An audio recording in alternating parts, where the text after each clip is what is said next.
वृक्षा परोपकाराय फलन्ति। क्या है? वृक्षा परोपकाराय फलन्ति। तो ये वृक्ष, वृक्ष और वृक्षा है ना जी, क्या है? प्रथमा विभक्ति, क्या? बहुवचन।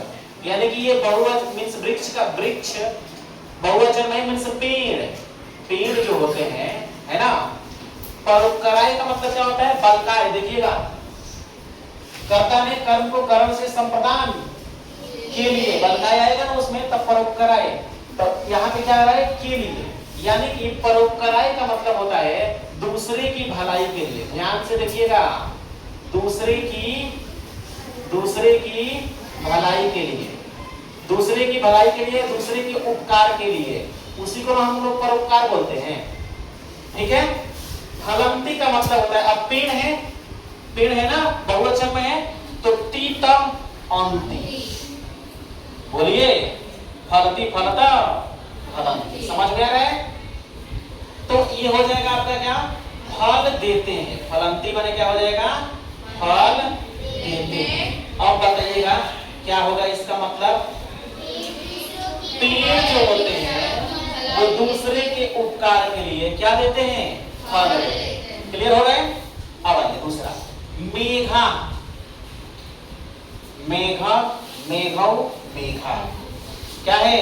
बादल, बादल सब जो होते हैं है ना, बहुवचन में है, तो ये बादल हो गए। क्या हो गए? बादल। ठीक है।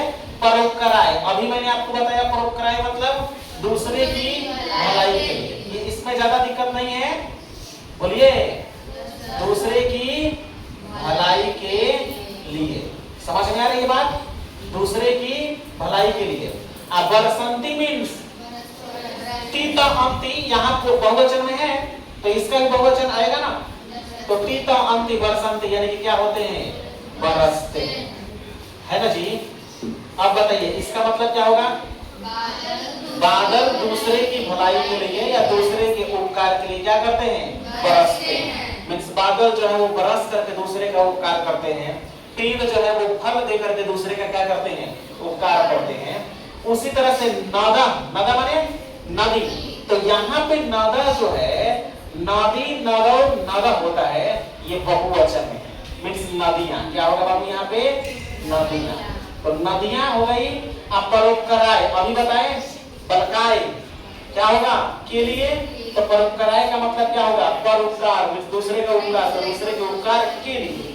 तो यहाँ हो जाएगा दूसरे की उपकार के लिए, दूसरे की उपकार के लिए या भलाई के लिए। बोलिए ना, खाली खाली खाता है सब 30 रोटी, दूसरे की भलाई के लिए। और प्रवहंती, पढ़ लीजिए इसको पहले। प्रवहंती माने बहती है, प्रवहती है ना। तीता अंति आ रहा है।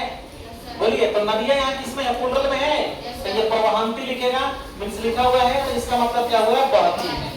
अब बताइए बहती है क्या होगा भाई? नदियां। आगे समझ में? नदियां बहा करके दूसरे की क्या करती है? उपकार करती है। अब आइए परोपकाराय, यहाँ देखिएगा, परोपकाराय यानी कि दूसरे की उपकार के लिए या भलाई के लिए। समझ में आ रहा है? भलाई के लिए। महर्षि, महर्षि को महर्षि लिख दीजिए, महर्षि।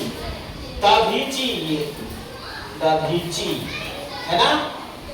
देवेभ्य, देवेभ्य माने देवों के लिए, देवों के लिए या देवों को। समझ में आ रही है बात? स्व माने अपनी, स्व माने अपनी। अस्थिनी माने हड्डियां, अस्थि, अस्थि माने क्या होता है? हड्डियां। तो अस्थिनी का मतलब क्या हो जाएगा? हड्डियां। ठीक है। अददात माने वेदी। अब बताइए क्या समझे? महर्षि दधीची ने दूसरे के उपकार के लिए अपनी हड्डियां दे दी। समझ में आ रही बात? अब आइए रुको अभी, अब आइए यहाँ राजा सीवी यानी कि राजा सीयू। क्या हो जाएगा? राजा सीयू। समझ में आ रहा है कि नहीं? राजा सीयू परोपकाराय यानी कि दूसरे के भलाई के लिए, दूसरे के भलाई के लिए। स्वशरीरम मीन्स अपना पूरा शरीर। क्या हो जाएगा? हाँ, अपना पूरा क्या हो जाएगा? शरीर, अपनी मतलब होता है भी, अवदान माने देवी, यानी कि राजा सीओ ने दूसरे की भलाई के लिए अपने पूरे शरीर को दे। आगे बात समझ में, चलिए मिलते हैं अब नेक्स्ट।